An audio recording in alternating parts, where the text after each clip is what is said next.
I think they have the knowledge now that things are no longer what they used to be. And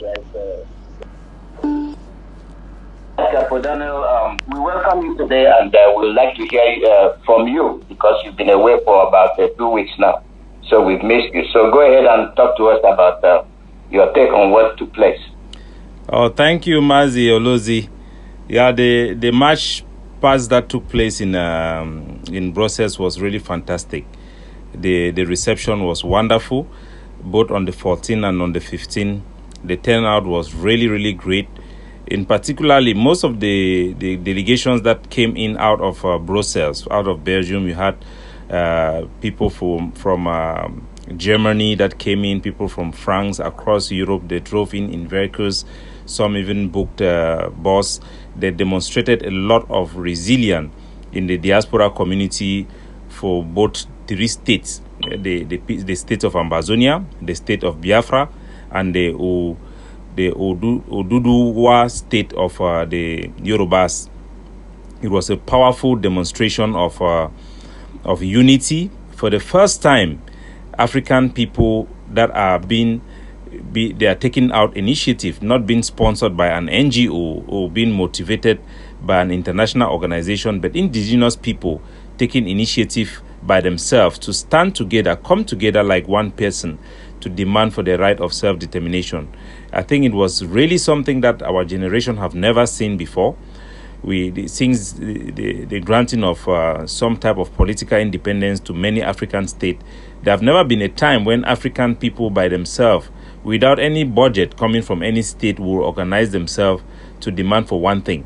And I hope that this will be a vision in the future, so that the people of Sahara land, the people of Somaliland, and all the various people in Africa, even the people of Tigray, African people that have been, their sovereignty and their statehood have been undermined by the redrawing of borders in Africa, the non-consultation of peoples in making decisions on constitutional basis of a country that exists in Africa today, that we will start coming together to make sure that Africa can have states that represent its people.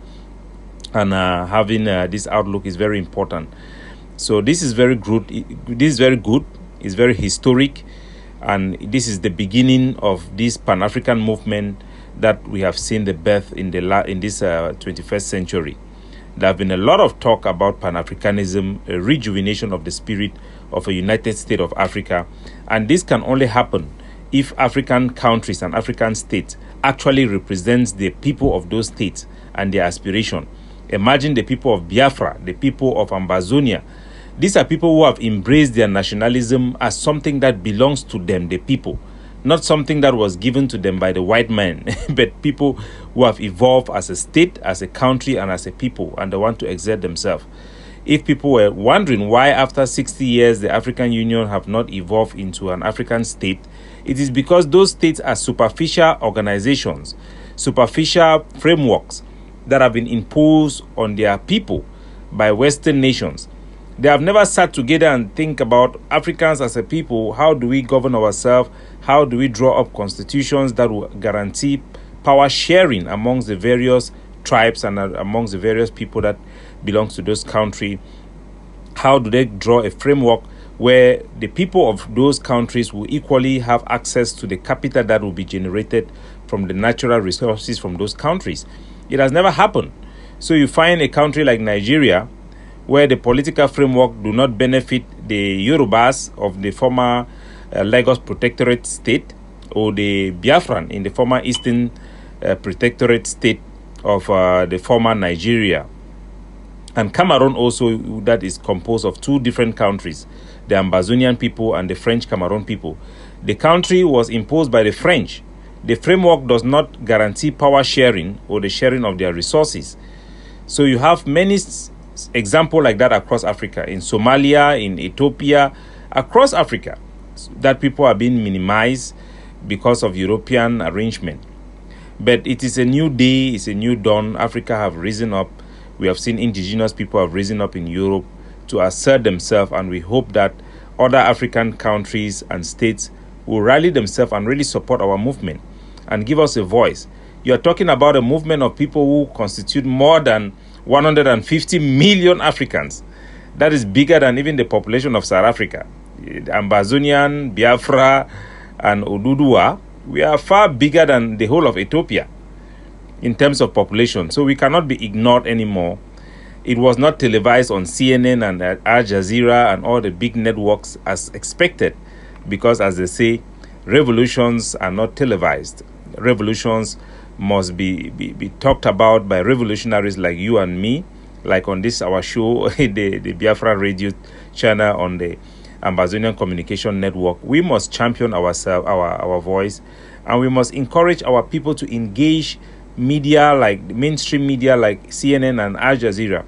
What we succeeded so much in the Ambazonian struggle in the first 2 years of our liberation movement, that is in 2016, was that we encouraged every Ambazonian to write a letter, to send an email, to send a tweet to CNN, to Al Jazeera, to DW, and ask them, why are you not covering our issue? Are we not important enough? Imagine if all Biafrans start sending messages to Al Jazeera, and all of Biafran stars and Oduduwas and Ambazonians start to ask questions to CNN, to Fox News. They will be forced to air our issues and bring and internationalize our struggle in ways that we cannot imagine. So we are encouraging everybody to do just that. And we have a long way to go. We are on the right step. We're on the right step. We are doing the right thing. And I'm very sure the future will belong to us. Thank you, Capo Daniel. So I'm naive with this way. I'm skeptical, I can say. I've come to the point where I don't even want to hear about African Union. I don't want to hear that name, because they are a disgrace. They are a letdown because, are you telling me of all the African countries, none of the country's president or representative in the African Union can stand and say, this thing is evil, this thing is bad, we can't operate that way. All of them operate under the same guideline, keep mute. Why? Because they are being imposed, they have been imposed by European countries. Each European country controlling any of the African countries pass their policy down and shove it down their throat, and they're implementing it. And they come and sit down and not talk the problem facing African countries. And the violence taking place, they cannot condemn and say, how do we stop it? Then they have army, supposedly. And they watch genocide taking place in their own continent. But what actually strikes me is how quick they can respond to any incident happening in Europe. That is betrayal in the first degree. Yeah. So I think the best thing is we the Biafrans, we the Ambazonians, we the Oduduwas, we must fight our fight and let them go. When Biafra comes, when Ambazonia is free, when Oduduwa is free, we will tell them that we are on our own, and then they will listen to what we are saying, because we have waited for them to listen to what we are saying, and they are not listening. So when we operate, we will show them the modern way of being proud to be a black person from African continent. What do you think? Oh, yes, Mazi. I think the African Union have failed to represent the aspiration of Africans. They have failed to defend the interests of Africa. The African continent today is facing shortage of wheat as a result of the war between Russia and Ukraine. This is something that they could have pushed within the United Nations. They have failed to do so. The South African government that we expected that after apartheid they will be championing the cause of Africa have failed to push the agenda that helps African people within African Union, let alone the United Nations. It is a shame that when we have shortage of food in Africa, it is the Americans that are sending money, offering $15 million to buy rice and grain to make up for shortages in African market. African countries don't even care that there is food shortage. They have no idea. Some of them are even not even informed about the problems and crisis of Africa, let alone talking about the problem and crisis that we face in Ambazonia, Odudu, Wa, and Biafra, and even in Ethiopia, and they don't really care. And I bet this is not done. It doesn't happen by mistake. You remember when the Europeans, they came to Africa and asked our forefathers to go and fight to free Europe from the Germans. They recruited more than 5 million Africans. I'm not just talking about the combat and the military people. They also recruited military laborers who were carrying weapons across battlefields, and a lot of them died. When they came back home, you have the heroes of Africa like Kwame Nkrumah, Pierre Lumumba, Thomas Sankara, and all these true visionaries, Idi Amin. And they struggled to set up African countries for Africa and to fight for African freedom, and could have championed African rights. And we couldn't have seen what is happening today if those leaders had survived. But they were assassinated. Today, Belgium have apologized and accepted that they participated in the assassination of Pierre Lumumba. They have returned his bones back to his country. They assassinated the president of Togo, Olympio. They assassinated Jovina of Rwanda. They assassinated our Sagat of Egypt. They assassinated Syrian of Burundi. They assassinated Samuel Doe. And they replaced them with puppet regimes and puppet leaders like the one we have in Cameroon, the one we have in Nigeria, and the one we have across Africa. These are the same people and a regime in Chad who are just working for themselves. They don't care about the African people. That's why the African Union is impotent. And I think that the issue that you have raised is a very important one, but we have to speak for ourselves. We have to challenge the African Union, and we have to prove to the African people that these people are not working for our interests, or their agenda do not reflect what the African people are going through. They have stayed away from the problem in Congo, and the Americans will come and try to solve it. The Western people will try to solve it. It is not it's not strange that the African Union is being sponsored by the Europeans. Their house were being built by the Chinese, and the African states have no say in what happens in their agenda. They go around having parties. It's a shame. But we have to restore the dignity. We have to restore Pan-Africanism, and we have to engage other African partners and create a network that is very solid. We have to engage the people of Eritrea. We have to engage political parties that represent grassroots movement in South Africa, like Malema. We have to engage people like Pierre Lumumba of Kenya. We have to broaden and internationalize our movement and recreate the Pan-African spirit for African rights. And we will win them. And the reason they don't pay attention to us right now is because the whole system, international system, is based on interest. They still can exploit our resources. They can still do business with Nigeria and take oil from Biafra and exploit our people like that. When we will start talk the language that they understand, when we will start speak with power and with force and take the capacity building that we have laid the foundation in the Eastern Security Network, the Ambazonian Defense Forces, and the Odudu ones, once you guys will go through this phase and we start picking up arms and we start saying there will be no peace in the Gulf of Guinea, there will not be exploitation of the Biafran oil, even in the west, or how do they call this thing now in Biafra, that they have divided Biafra into two. When we will be able to stop those things, then they will listen to us, because they are easy. African leaders are easy to rush to Ukrainian help, and they will abandon their own people because that will please the Europeans. So the Europeans are also interested in our resources. We have to get to that level where we can tell them, we will not allow you to have access to our resources unless you can respect our people's right and make sure that you don't empower regimes that do not represent our people using fake democracy and the issue of election. And if we could even talk a little bit about the election of 2023 that is being projected in Nigeria. I had made a tweet about it today to remind the Biafran people and the Oduduwan people not to be deceived by this charade of presidential debate and presidential campaign in Nigeria. These are just a form to legalize this political system that do not represent the aspiration of Nigeria.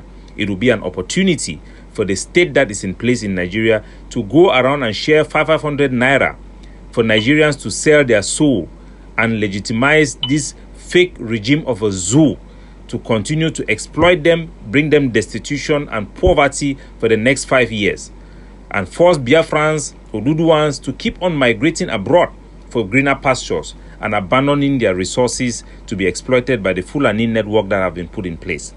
There is no democracy, there is no election, no matter who you put at the helm in Nigeria. Even if you bring Jesus Christ in a political framework that is already corrupt and that is meant to serve the multinational that are exploiting Nigeria, it cannot work. They have to walk away from this system. Nigeria have failed to reform itself to reflect its people's right. They have went along with the so-called amalgamation that do not serve their people, and the whole thing have to be done. There is no hope in that system.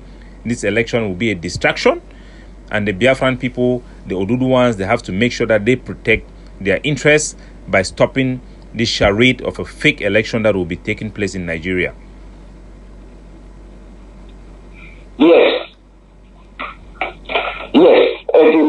It is obvious that the election is a fraud. It's a fraud in the sense that when I started my analysis, that was what I was alluding to, saying, you see that when you say that it is a fraud, it's not a little fraud. It's a big time fraud where you have London coming to tell you what they think. It's none of their business. And one of the Biafrans simply exposed himself. He was invited to number 10 Downing Street. He went and came back and told us that he's ready to kill Biafrans that are demanding for their freedom. And he said he's a presidential contender. And that was a shock. When you are invited by Britain, the same people that have colonized us, and the same people that have said they gave you independence, that they are restricting you from Abuja. Katrina Long is the one as British High Commissioner, trotting from one point of Abuja to the other part of the north and then all over the country, which she is not supposed to do. But our people sit down like elephants and watch her carry out all this suffering of the zoo. It is very disappointing. That shows the inability of the so-called elites. We have to stand for themselves and defend their people. But they have not been able. In the face of the white people, the blacks in the African continent are very, very timid. They cannot stand and defend the people. And again, the ones that stand to defend their own people are murdered. They are assassinated, accuse them of different crimes that they never committed. So I don't know what your take is on that. Oh, my brother, don't be surprised. Don't expect any of these elites. The so-called elites are people who have been trained to understand the language of the occupier and the colonizer, the slave masters. These are what you used to call the house niggers. The ones that will walk into the house of the British and they come back to calm down the population and reassure the British people. Like you said, they went to England and come back and say they are ready to kill their own people to survive. Before you become a political party leader or you stand for election, you must go and swear to the hands of the king in England or the queen in England that you are going to be subjugating your people on behalf of their multinational company that are extracting your oil. That is to be expected. These people are enablers, they are collaborators, they are the true vampires that suck out the blood of our people in Biafra and in Oduduwa. So we have to recognize them for who they are. And we have to educate our people. We have an obligation to tell our people what is going on. Can you imagine any sort of election in the war where political party, they are allowed to go around and give people 500 naira for their vote? Can that happen in England and it's called an election? Can that happen in France? Can that happen in America and you call it an election? No. What you are having in Africa and in Nigeria is a complete pollution. It's the injection of a virus system called election. These are not democracy. For you to allow people to go around to give money to your citizens, to your mothers, your father, in exchange for their vote, is corruption, is embedding in the heart and mind of those people that it is acceptable to be corrupt. It is acceptable to live in a situation where people will steal and treat you like prisoners and people who have no rights. And then you cannot turn tomorrow and you are complaining that these people are killing your people, they are stealing all money, and people are dying because they don't have hospitals. Because they paid you for your vote. They bought your conscience. And it is incumbent on the Eastern Security Network, the Biafran movement, to stop this thing. You cannot allow this type of corruption in your country. This is not election, this is corruption. You cannot even allow this type of people who come and disguise themselves in the name of political campaign to corrupt the soul of your people, to brainwash them with sounds of political party names, promise of becoming president, to help them to build roads and to do all those things in exchange of what? Billions of dollars ending up in their bank accounts in Europe. This is not an election. It is a scam. It is a fraud. These are criminals coming to your towns and your villages claiming to be campaigning for presidential election. You should beat them up. You should drive them and treat them like you treat street thieves. Do you think these people who are campaigning for elections, they are better than the 419 people who are in prison in Nigeria? They are worse, because what they steal from you, the destitution they take away from, they put on your people, cause more deaths than the people who are being kidnapped today around Ambazonia, around Nigeria. They are killing more people than the armed robbers. Imagine the amount of people who are dying because of poverty. People who have lost hope of life because they cannot make an end meet. People who have been, how do you call this thing? Stripped of their manhood because they cannot provide bread and water for their family. How many Biafrans have to travel abroad to go and sweep the streets to be able to take care of their family back home when God have given them all the resources that they need to live on? We have to recognize these things for what they are. These are not elections. These are thieves. These are armed robbers coming to rob the soul of your people. And they come bearing with them 5,000 naira, 5,000 naira, 10,000 naira. They are destroying our people with this thing that they call campaign. They are. We have to be very blunt with our people and those people who are participating in this thing, and make sure that the amount of money they will be pumping to buy the soul of Biafrans, it will be huge. But we have to stand up to them. We owe that to our people. We have to stand up to them. We have to call a spade a spade. Yes. I was looking at the activities of the EFCC enforcing the ill-gotten wealth. And they were on the old politicians that were once governors and all this, and they said they committed offense. And at the same time, they are watching the same government disbursing money illegally in a channel of political payout. Is that only a crime on itself? And how can they apprehend some people on the other hand, and then on the other hand, they are not apprehending the other ones? And they are watching them, the politicians, corrupting other people. Does that not qualify for arrest and the trial for trying to influence the election?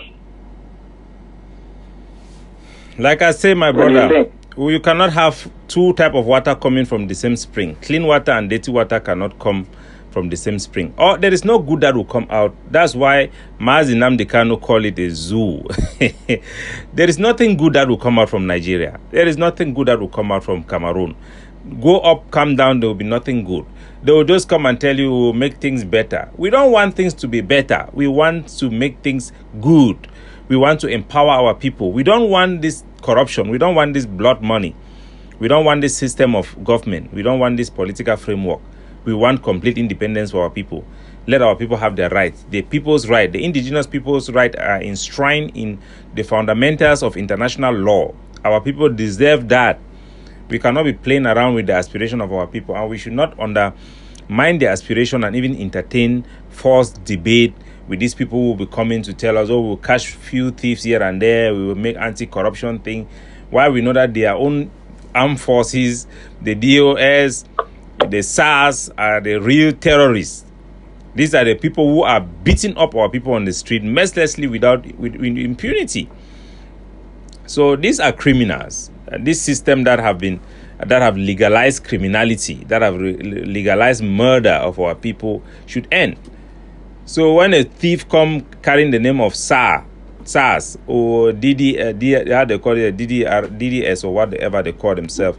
DSS. They carry these names and this card. They come around to do legal stealing. They have legalized corruption. They have legalized murder, legalized harassment of our people, legalized terrorism. And we should see them for who they are. And they say, the Americans say, like we say in Ambazonia, when this illegality have become law, resistance becomes the duty. We must resist it in all its form. We must be true to the core of the soul of our people and what they deserve. We must not sell ourselves short. We must be raw, we must be right, and we must be firm. We should not blink on the principles that we stand for. When we say we want freedom for our people, we should demand for freedom and fight for it. Freedom does not come free. The only people who deserve freedom are the people who are willing to pay the price. Are we ready to demand what we deserve? Are we ready to pay the price? Then we should put all of our chips on the table and go in for everything. We should do it. Let me bring this up because sometimes people don't understand when we talk about Ambazonia. Anglophone, and you have the Eastern region, British, core British, as I can say, because when you talk about the British influence, 90% in Biafra land and Oduduwala. And then you come to Ambazonia, you have the Francophone. People don't understand what you went through. And then what I'm trying to get for you to shed the light as to the discrimination you faced at the British-speaking area of Cameroon as compared to that of France. I want you to enlighten our people so that they will have understanding as to why you, Ambazonia, part of us, are being discriminated against. You see that, so that our people will see that we have a lot in common. Can you please shed light on that? Yes, Ambazonia was part of the former German Cameroon. It was colonized by the Germans. The German form of colonialism was very brutal. They used forced labor to build railways and extract minerals and our resources. They built plantations to get food for their own people. It was just pure exploitation. They did not develop any political system for us. They did not force us to learn, to go to school. They didn't build schools and those type of stuff. So it was very brutal. Our people did not evolve to really embrace that state. It was a part of the property of Germany. Just like Belgium was the property of Belgium, our people were just considered like slaves. So they resisted the German control until World War came and the British came in through Nigeria to fight and liberate us. The British came with Nigerians, they came with people from Ghana, and they fought the Germans. You also have the Belgians who came in from Congo and they fought against the Germans. And you also have the Central African, the French came in from the Central African and they fought the German Cameroon. They defeated them, and the German Cameroon was divided into 5 different territories. The Ambazonia is one of those territories. French Cameroon is just one of those territories. Part of that territory went to Gabon, part went to Central Africa, and part went to Chad. So Ambazonia was declared an international personality by the United Nations and put under the trusteeship territory. It was one of the trust territory that came from the German Empire, and the French Cameroon was given to the French that captured it, and the Southern Cameroon, it called Southern Cameroon at that time, was given to the British who captured it. The British, because it was so small, Southern Cameroon, Ambazonia, was so small, they decided to attach it to the eastern state of Nigeria to facilitate their administration without incurring too much cost. So we were now governed and we involved as a state within the eastern states of Nigeria. So we were together with the Biafran in Onugu. We had parliamentarians who were voted from South to represent Ambazonia. At that time, it was called Southern Cameroon in Onugu, House of Law, the legislature there. So we grew up together with Nigeria, with the eastern in the eastern state, as a people with our legislature there making laws for our people there. We grew with them for 41 years. We were together with them. And during that period, our people were complaining that there was also this discrimination because the eastern state, they wanted us to forget about the borders between Ambazonia and the rest of the eastern state of Nigeria, because we were all led by the British people. We had the same laws and everything, but we were considered a special territory because we came from the German Cameroon. So, but because of all those discrimination that we also suffer like minorities, our parliamentarians decided to withdraw themselves from the parliament in Onugu.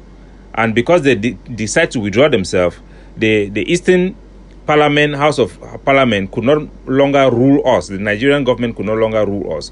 And they declared us a quasi-independent state. The Southern Cameroon became independent. We had our own government. We had elections. We voted our political parties. That is how we became independent.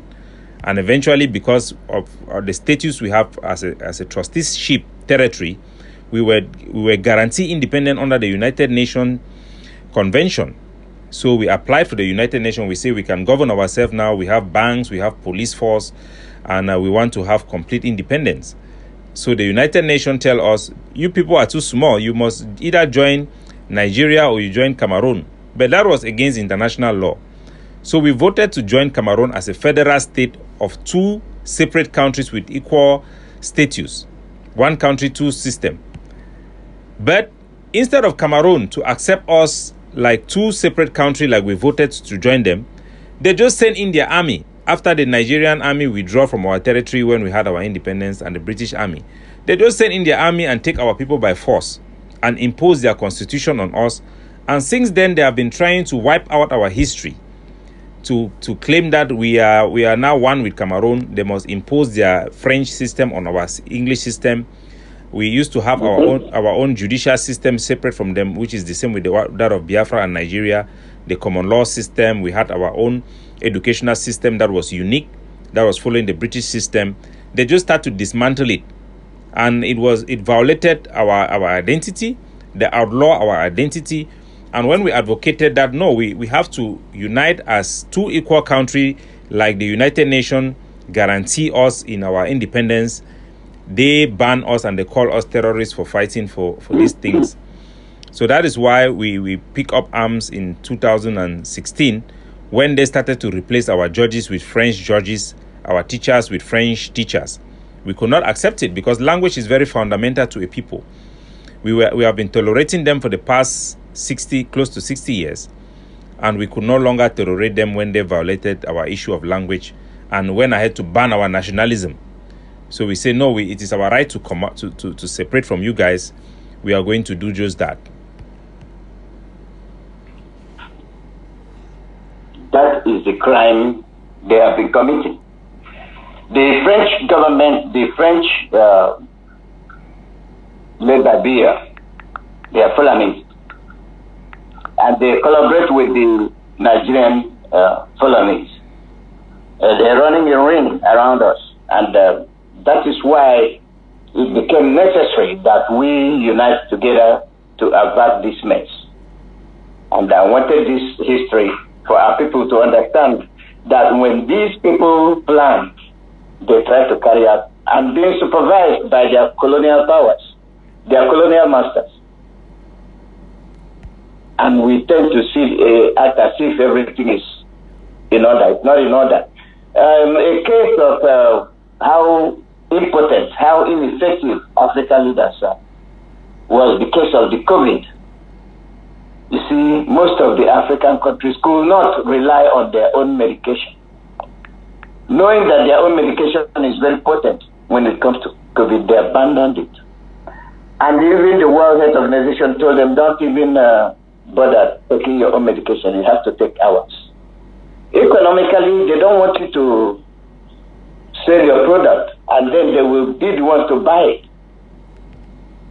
You see, they're telling you, oh, you are telling us that you have a medication for COVID, but we have the vaccine.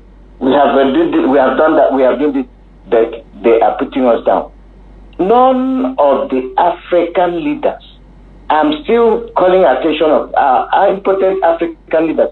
None of them could defend that COVID medication that originated from Madagascar. They did not even try it. Rather, they were begging China for more vaccination. They were begging Britain for more vaccination. They were begging America for more vaccination, but overlooking their own product. This is why we must survive. This is why we must prepare to pursue our own interest, to be able to produce something and say, this is what we produce from Africa. Instead, they come here, they take the raw materials we use in producing them, then they go to the laboratory and they perfect it and then sell it back to us. Colonization, mentally. What do you think? Oh yes, I think I'll start with the Fulani issue. We face the same thing. It is the same network. The Fulanis are the beneficiary for the Nigerian setup. The framework of Nigeria is to benefit the Fulanis. They want to create industries in their own country, and they suck up your resources. And in Cameroon, you have the Bulu Beti people, and they have this common framework that they are all beneficiary from, and so they work as allied. Also in Ambazonia, we are realizing that the former Boko Haram fighters who are retired or who have stopped fighting and they are loitering around Kanu are now being recruited by the Cameroon government, and they come into Ambazonia and they join the Cameroon military to fight against us. So the same Fulani people you are fighting in Biafra are also coming to fight us in Ambazonia. They want to expand their land for more grazing land to graze their cattle.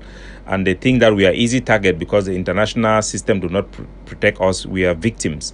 So we face a common enemy in that side. And in terms of COVID vaccine, what is happening is that most of these African states and the Western powers, they are playing a game.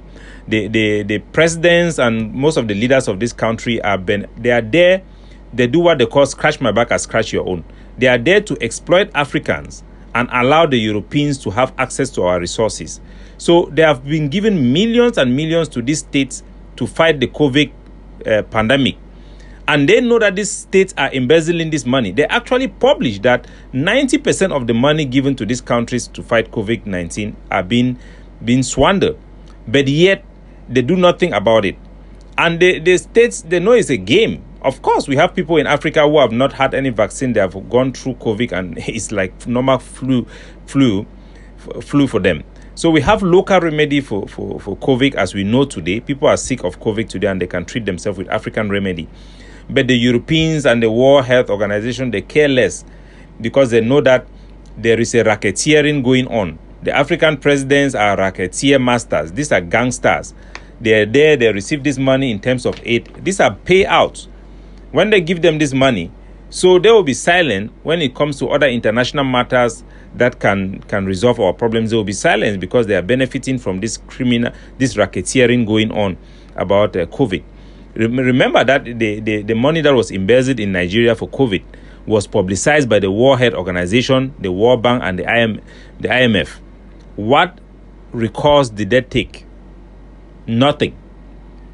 So they continue to pump in money, call it foreign aid, to leaders that they know very well will eat the money, and then they stay quiet. Why? It is in exchange for something, because those monies are donated usually by the Americans and the French, the Germans, and the Japanese, and they use it as a backdoor to bribe African leaders.